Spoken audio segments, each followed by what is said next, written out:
வாக்காளர் பட்டியல் சிறப்பு தீவிர திருத்தம் தொடர்பாக விவாதிப்பதற்கு வரும் நவம்பர் 2ஆம் தேதி திமுக சார்பில் ஏற்பாடு செய்யப்பட்டுள்ள அனைத்துக் கட்சி கூட்டத்தில் அனைத்து கட்சிகளும் அரசியல் வேறுபாடுகளை கடந்து கலந்து கொள்ள வேண்டும் என்று முதலமைச்சர் ஸ்டாலின் அழைப்பு விடுத்துள்ளார். தென்காசியில் நடைபெற்ற அரசு விழாவில் பங்கேற்று பேசிய அவர், நமது வாக்குரிமையை தேர்தல் ஆணையம் மூலமாக பறிக்கும் சதியை மத்திய பாஜக அரசு அறிவித்துள்ளது என்றும், அதை முறியடிக்க வரும் நவம்பர் 2ஆம் தேதி அனைத்து கட்சி கூட்டத்திற்கு ஏற்பாடு செய்யப்பட்டுள்ளது என்று அவர் தெரிவித்தார்.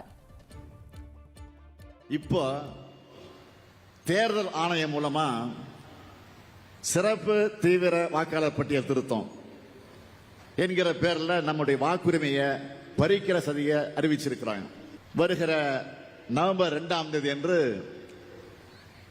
நான் அனைத்து கட்சி கூட்டத்தை கூட்டியிருக்கிறேன், அழைப்பு விடுத்திருக்கிறேன். எல்லாருக்கும் அழைப்பு போயிருக்கு. மக்களாட்சியை காப்பதற்கான இந்த முன்னெடுப்புல அனைத்து கட்சிகளும் அரசியல் வேறுபாடுகளை கடந்து பங்கெடுக்க வேண்டும் என்று நான் இந்த மேடையில் இருந்தவர்களுக்கெல்லாம் அழைப்பு விடுக்கிறேன்.